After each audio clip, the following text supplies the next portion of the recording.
ఈ వేదిక మీద నుంచి వారిని అడుగుతున్నాను. ఈ గడిచిన 4-5 రోజుల్లో కానీ వారం రోజుల్లో కానీ ఈ సెంట్రల్ యూనివర్సిటీ పరిధిలోని ప్రాంతంలో కానీ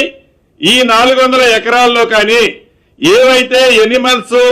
ఏవైతే బర్డ్స్ చనిపోయాయని పురాతనమైన చిత్రాలు మీడియాలో చూపిస్తూ ఒక లేనిపోని అభూతుని కల్పన కల్పిస్తూ టోటల్ గా తెలంగాణ రాష్ట్ర ప్రజలనే కాకుండా దేశ ప్రజలనే వక్ర మార్గంలో తీసుకెళ్లాలని ఆనాటి ప్రభుత్వంలో ఉన్న పెద్దలు ఎంత నీచాతిమైన కార్యక్రమాన్ని చేపట్టారో చాలా స్పష్టంగా కనిపిస్తుంది. ఈ వేదిక నుంచి వారికి ఛాలెంజ్ ఇస్తున్నాను. ఏదైనా వారు చెప్పిన ఏ రెండైనా అటు యానిమల్స్ కానీ ఇటు బర్డ్స్ కానీ సింగిల్ ఇన్సిడెంట్ జరిగిందో రుజువు చేయాలి. ఎందుకంటే గౌరవ ముఖ్యమంత్రి గారు,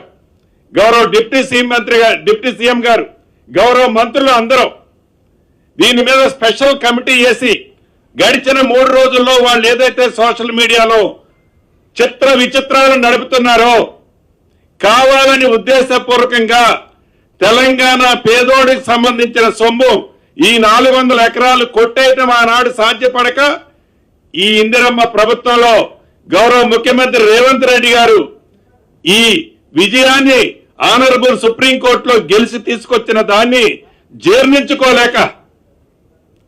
వారు ఆనాడు కొట్టేయాలన్న ఆస్తిని ఇది పేదోడు